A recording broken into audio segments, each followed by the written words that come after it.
যে সমস্ত বক্তারা বক্তব্যের নামে এসে গীবতের কারখানা খুলেছো, স্টেজগুলোকে জুতো পিটা করতে শুরু করো পাবলিক, জুতো পিটা করতে শুরু করো পাবলিক। এটা গীবতের জায়গা নয়, এটা কোরআনের জায়গা, শরীয়তের জায়গা। এখান থেকে কোরআনের কথা হবে। তোমার বক্তব্য যা বলার ফোনে তার সাথে বলো। আমরা কারোর বিরুদ্ধেও শুনতে আসিনি, কারোর পক্ষেও শুনতে আসিনি। আমরা কোরআনের পক্ষে কথা শুনতে এসেছি, হাদিসের পক্ষে কথা শুনতে এসেছি, শরীয়তের পক্ষে কথা শুনতে এসেছি। হাদিস, কোরআন, শরীয়তের কথা আমাদেরকে শোনাও, নালে পকেটে পয়সা গুঁজে দিচ্ছি, ঘরে চলে যাও। ছেলে খেলা হচ্ছে জানো। ইনি ওনার বিরুদ্ধে বলছে, উনি ইনার বিরুদ্ধে বলছে। এক একটা গ্রামকে 5টা 7টা দল করে দিচ্ছে। কাউকে কেউ বেশি ভালোবাসতে পারে, আমাকে কেউ বাসতে পারে, তাকে কেউ বাসতে পারে, ওনাকে কেউ বাসতে পারে। থাকুক না ভালোবাসা, মৌলিক জায়গায় একটা প্ল্যাটফর্ম তৈরি করেন। হয়তো আমার সাথে তার একটা মতের মিল নেই, আমি তার সাথে দূরে থাকি। উনার সাথে একটা মতের মিল নেই, তেনার সাথে দূরে থাকে। কিন্তু ইসলামের সাথে, দ্বীনের সাথে একটা প্ল্যাটফর্ম তৈরি করতে হবে। রাজি আছি ইনশাআল্লাহ? রাজি আছি ইনশাআল্লাহ? যে বক্তা, যে আলেম, যে মাওলানা, যে হাফেজ, যে ইমাম, যে মুয়াজ্জিন, যে পীরজাদা, যে পীর সাহেব এই নবীবারটাকে গীবতের কারখানা করবে, তাদেরকে যদি সমাজ আজ স্টেজ থেকে না নামাতে পারে, পাবলিক মনে রাখবেন, শ্রোতা মনে রাখবেন, আপনারা মনে রাখবেন, আর সমাজ কিন্তু পরবর্তী প্রজন্ম মাথা তুলে দাঁড়াতে পারবে না। কথা ঠিক না? তো বাংলাদেশে ছিল এই হাওয়া, এখানে ঢুকলো কি করে? তো ওখানকার হাওয়া এখানে এলো কোথা থেকে? ওয়াচ করো না, সাবজেক্ট লিখে দেন, সাবজেক্ট লিখে দেন। 20,000, 25,000, 30,000 টাকা লিখছ, সাবজেক্ট লিখে দেন। এই বিষয় ওয়াচ করবে, যেই বিষয়ের গন্ডগোল হবে চলো কেটে পড়ো, আর ওখান থেকে টাকা কাটবে। 5টা আয়াত লিখে দিবেন, 4টা আয়াত বললে 25, বললে 22 দিবেন, আর 5টা আয়াত বললে এক একটা আয়াতে 5,000 করে দেওয়া হবে, 25ই দেওয়া হবে। যা এই কথা বলেন না, রাগ করছেন? রাগ করছেন? রাগ করবেন না। আমার কথাগুলো যদি ইনলজিক্যালি হয়, আননেসেসারি যদি ভুলভাল কথা বলি, বলুন, কান ধরে উঠবস করুন। ইউনিটি তৈরি করে, একটা প্ল্যাটফর্ম তৈরি করে। লোককে আর হাসাবেন না, জনগণকে হাসাবেন না। তুমি অন রেকর্ড যে কথা বলছো, গোটা বিশ্ব শুনছে। তোমার একটা কথার মাধুর্য থাকবে না, কথার একটা শিষ্টাচার থাকবে না, কথার একটা ডিসিপ্লিন থাকবে না, ভাষাগত একটা জ্ঞান থাকবে না। প্রতিবাদ করলেও, বিরুদ্ধে বললেও ভাষার একটা তো তারতম্য থাকবে। গোটা পৃথিবী শুনছে দাঁড়িওয়ালা টুপিওয়ালার ভাষা, গোটা পৃথিবীর লোক শুনছে। ইন্টারনেট, ইউটিউব, সোশ্যাল মিডিয়াতে ভাইরাল হচ্ছে। একটা দাঁড়িওয়ালা টুপিওয়ালা জুব্বাওয়ালা, একটা মৌলানা, একটা হাদি, একটা কোরআনের বায়ানকারী, শরীয়তে মুফাসসির বলে দাবি করছো, বড় বড় মুহাদ্দিস, মুফাসসির, মুফতি বলে দাবি করছো। তোমার ভাষা ঠিক নেই, আঞ্চলিক ভাষা বলছো, সাধু ভাষা করতে পারোনি এখনো। কথা বলে না কেন? আমার কথাটা কি ভুল হচ্ছে? আল্লাহ পাক কবুল করেন, সকলে বলেন আমিন। আমার ইবনুল খাত্তাব রাদিয়াল্লাহু তাআলা আনহু গোটা পৃথিবীর অর্ধাংশ পরিচালনা করে আমিরুল মুমিনিন খলিফাতুল মুসলিমিন ওমর ইবনুল খাত্তাব গোস্তের দোকানের পিছনে গিয়ে দাঁড়িয়ে আছে। দোকানদারকে বলছে, তুই তোর কাজ কর, আমি আমার কাজ করার জন্য দাঁড়িয়ে আছি। কেসটা তোর নয়, কেসটা তোর একটা খরিদ্দারের কেস আছে। হঠাৎ করে একটা খরিদ্দারকে হাতটা ধরে পিছনের দিকে নিয়ে গেছে। খরিদ্দারের দিকে তাকিয়ে বলে, তুই 2 দিন পর পর গোস্তটা কেন কিনতে এসেছিস?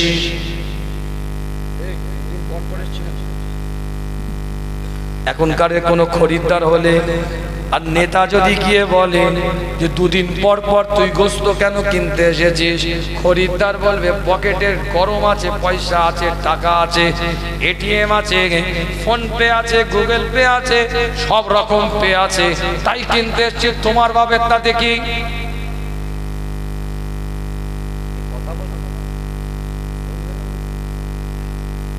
কেন ই তো আর বেশি কিছু বলতে পারবে না, এর তো হাড়ির খবর ও জানে। এই যদি এবার পোল খুলতে শুরু করে, সাইজ হয়ে যাবে। ওমর ইবনুল খাত্তাব রাদিয়াল্লাহু তাআলা আনহু এলান করে দেয়, কিতাব না খুলে দেখেন তুই দুদিন পর পর কেন গোশত কিনতে এসেছিস? ওমর ইবনুল খাত্তাবের দিকে লক্ষ্য করে থরথর করে কাঁপছে। ওমর ইবনুল খাত্তাব তার দিকে তাকিয়ে বলে, তোর পরিবারের যদি সবাই দুবেলা দুমুঠো যদি খেতে পায়, যেদিন খবর নিয়ে পাবি তোর আত্মীয় স্বজনের সবাই দুবেলা দুমুঠো খেতে পেয়েছে, যেদিন তুই খবর পাবি তোর প্রতিবেশীর সবাই দুবেলা দুমুঠো খেতে পেয়েছে, যেদিন তুই খবর পাবি সেই দিনে আমি ওমর বললাম দুদিন পর পর গোশতটা বাড়িতে নিয়ে যাবি, তার আগে বাড়িতে তুই দুদিন পর পর গোশত নিয়ে যাবি না।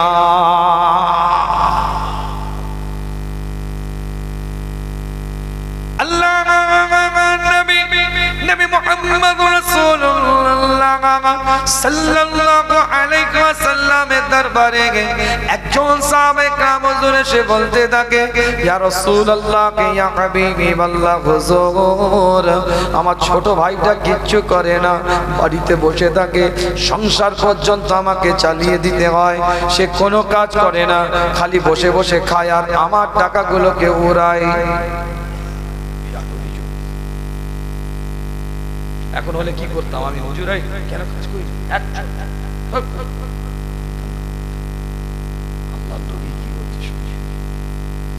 আল্লাহ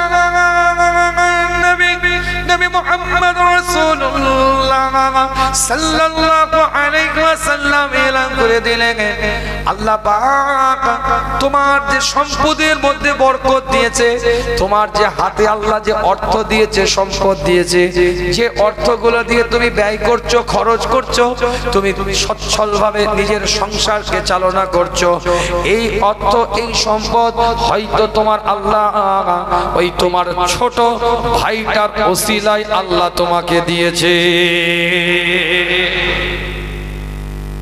পিছনে ব্যয় করো বলেই আল্লাহ দিয়েছে।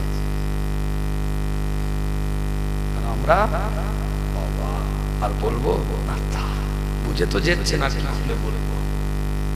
কোনো রকমে যদি ছোট ভাইটা এরকম করে একটু মাথাটা তুলে সাটাক করে একদম তুই কি বড় লোক, আমি থাকবো।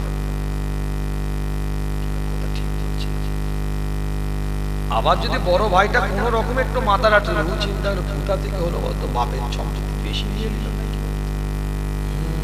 মনে হয় আমাকে একটা সংগীত আলোচনা আপনাদের খেদমতে প্রায় 5টা আয়াত বলেছি, 8টা হাদিস বলেছি আলোচনার মধ্যে। টু দা পয়েন্ট আলোচনা করছি আপনাদের খেদমতে। আল্লাহ নবী প্রথম প্রশ্ন করলেন মসজিদে নববীর মধ্যে, আলোচনা কিন্তু সূরাতুল আল ইমরানের 3 নম্বর সূরার 134 নম্বর আয়াতের ওয়ালা আফিনা আনিন নাস। এই আয়াতের আগে দলিল দিয়েছি আপনাদের খেদমতে, যারা দান করবে, খায়রাত করবে, তারাই মুত্তাকি, কৃপণ কোনদিন মুত্তাকি হতে পারে না। এই কথা বলতে গিয়ে আপনাদের খেদমতে ছোট্ট করে একটা হাদিস তুলেছিলাম আবু বকর সিদ্দিক রাদিয়াল্লাহু তাআলা আনহু। সেই হাদিসের মধ্যে হুজুর প্রথম প্রশ্ন করেছিলেন, কে তোমাদের মধ্যে আছো রোজার হালাতে বসে আছো? সিদ্দিকে আকবর বললে, হুজুর আমি বসে আছি।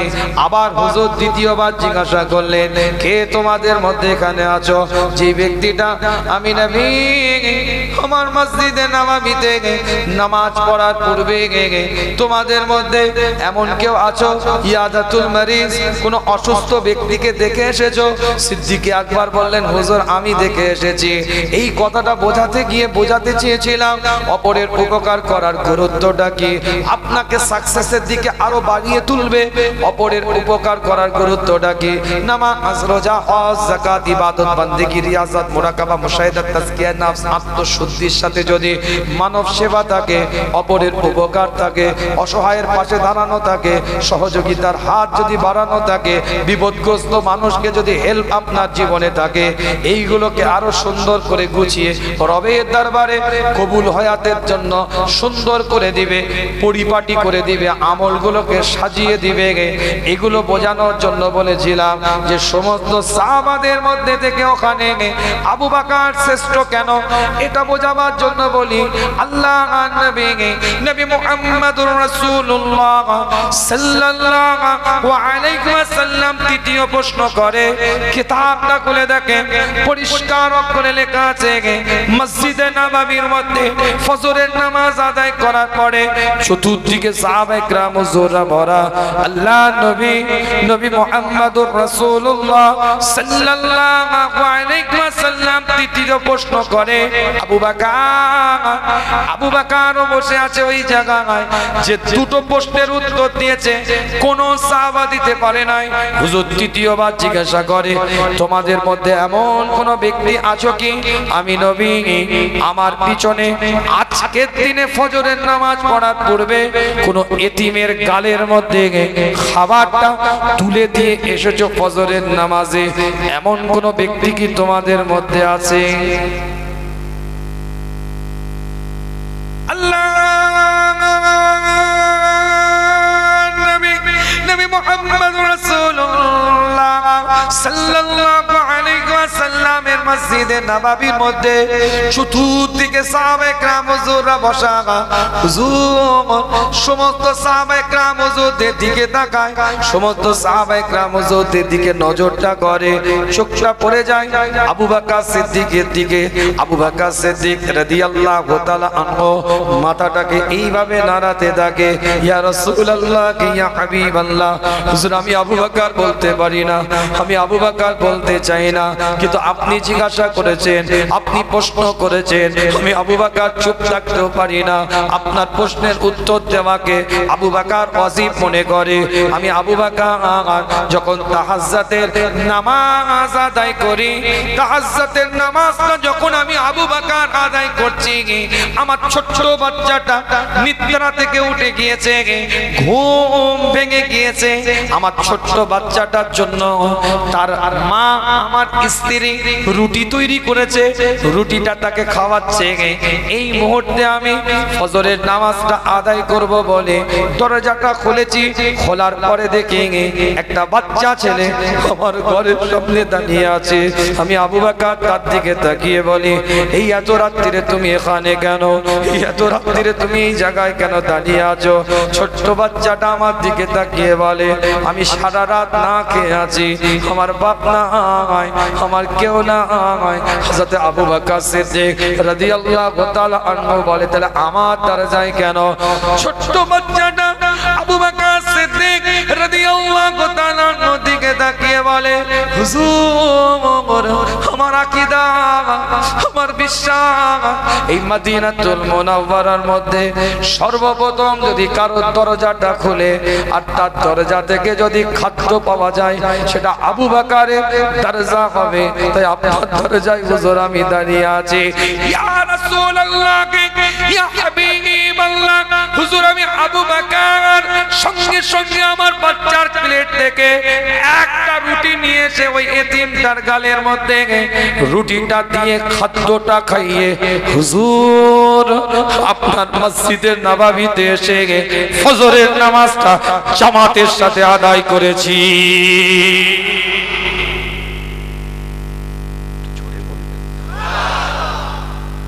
এটা ইসলাম,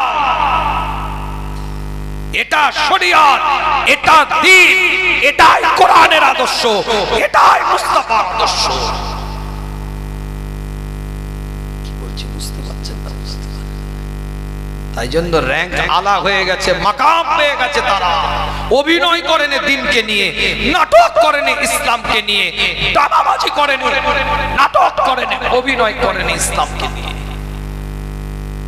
কংক্রিট দাঁড়িয়েছিল, সাহাবা হয়ে গেছে, তাবি হয়ে গেছে, তাবে তাবি হয়ে গেছে, আইম্মাই মুস্তাহিদিন হয়ে গেছে, আইম্মাই ইমাম হয়ে গেছে, গাউস হয়ে গেছে, কুতুব হয়ে গেছে, আফদাল হয়ে গেছে। কেউ মুত্তাকি, কেউ মুহসিনিন, কেউ মুমিন, কেউ মুসলিম। আল্লাহ লাকাব দিয়ে দিয়েছে, তাবকা দিয়ে দিয়েছে, র‍্যাঙ্ক দিয়ে দিয়েছে তাদের আমলের ওসিলায়। না করলে ইতি টানবো আলোচনা। কথা বোঝা গেল না বোঝা যায় না? মূল যে কথা ইতি টানবো আপনাদের খেদমাতে আমার আলোচনা শেষ কথা বলে দিয়ে যায়। এতগুলো কথা বললাম এজন্যই, কিছু আমাদের কাছে কমন ইবাদত আছে যেগুলো না করলে কোনো রকম মুসলমান বলে নিজেদের কোনো চিহ্নই থাকবে না। কি বললাম? কমন ইবাদত, নামাজ, রোজা, হজ, যাকাত, ইবাদত, এই যে কমন কিছু ইবাদত আছে যেগুলো না করলে মুসলমান বলে চিহ্নই থাকবে না কিছু। আর ওই কমন ইবাদত গুলোকে মজবুত জায়গায় দাঁড় করাতে গেলে কিছু অ্যাডিশনাল ইবাদত সাপোর্টেড দিতে হবে, তাহলে ওই ইবাদতের ভিতটা মজবুত হয়ে যাবে। তাই কোরআন বলছে তাদেরকে আমি আল্লাহ পুরস্কৃত করে দেব, জান্নাত দেব, চিরস্থায়ী থাকারও ব্যবস্থা করে দেব, আমি আল্লাহ তাদেরকে সাকসেসও করে দেব। জোরে বলে আলোচনা বাড়িয়ে কষ্ট দেব না, বাজারের মাহফিল নির্দিষ্ট সময় শেষ করতে হবে। আসেন সকলে রাসূলের শানে দাঁড়িয়ে একটু সালাতুস সালাম ছোট্ট করে দোয়া করে বিদায়। আশেপাশে যারা আছেন দোয়াতে শামিল হবেন ইনশাআল্লাহ। ইয়া নবী সালাম।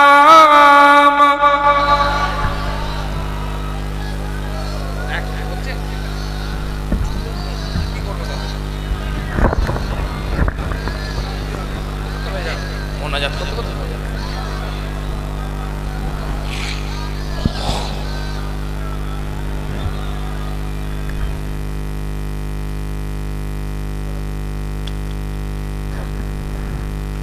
পরিবেশটা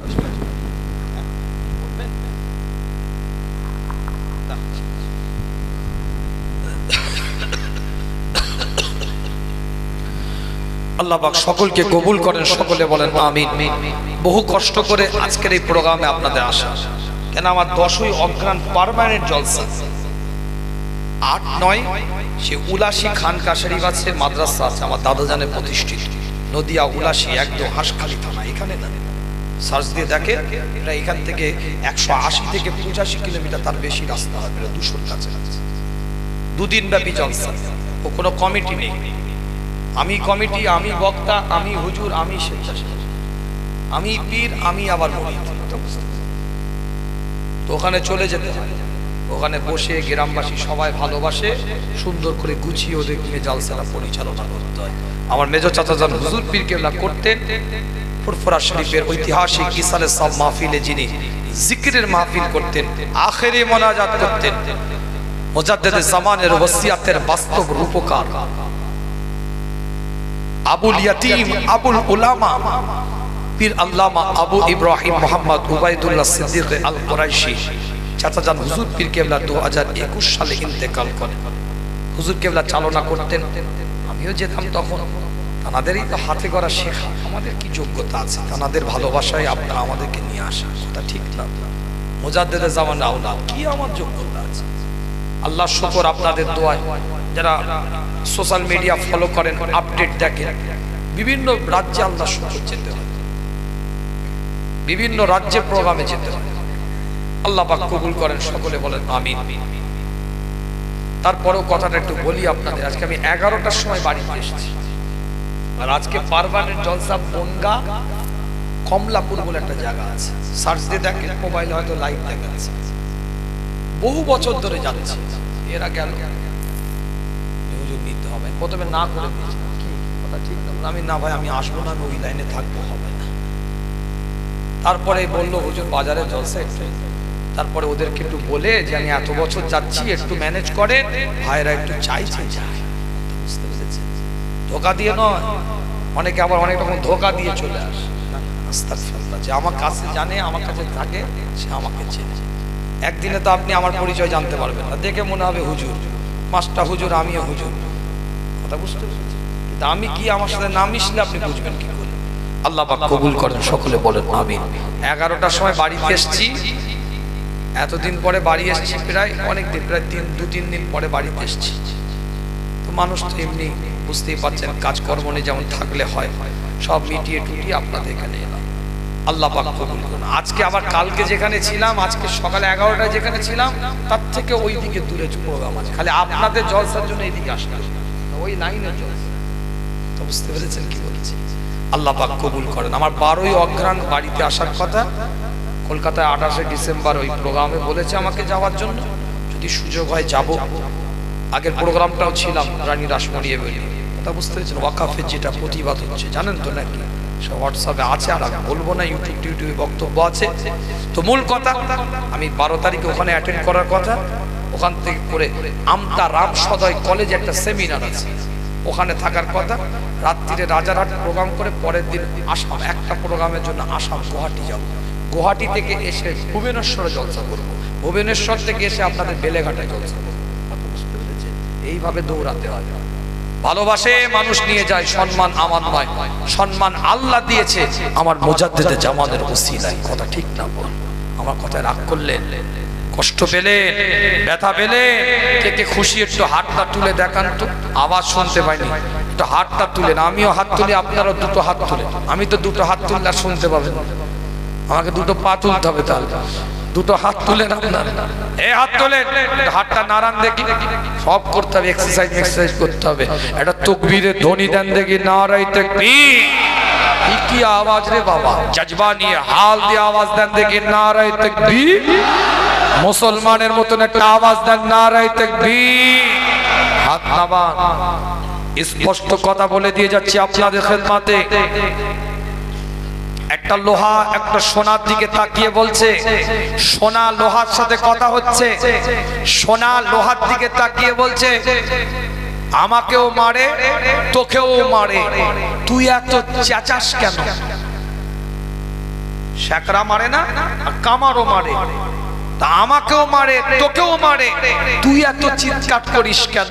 লোহাটা তখন বলে, দেখ ভাই, তোর স্বজাতি তো তোকে আর মারে না, আমার স্বজাতি আমাকে মারে, তাই বুক ফেটে কান্না বেরোয়। কথাটা কাল্পনিক, কিন্তু কথাটার মধ্যে শিক্ষার অনেক বিষয় আছে। মনে রাখবেন, স্পষ্ট কথা শায়ের বাজারে দাঁড়িয়ে বলে যাচ্ছি, আমাদের ইউনিটির দরকার, একতার দরকার, প্ল্যাটফর্ম দরকার। একটা জায়গা তৈরি করেন, একটা প্ল্যাটফর্ম তৈরি করেন, এক সুরে একভাবে আওয়াজ দিন, একটাই কথা হবে, মাসলাক যার যার, দ্বীন ইসলাম সবার, দলাদলি বন্ধ করে, ইখতিলাফ বন্ধ করে, মতানৈক্য বন্ধ করে, এক প্ল্যাটফর্মে দাঁড়িয়ে কওমের সাথে, অধিকারের সাথে, ভারতের সংবিধানকে অক্ষুণ্ণ রাখার সাথে একটাই আওয়াজ আমাদের তুলতে হবে।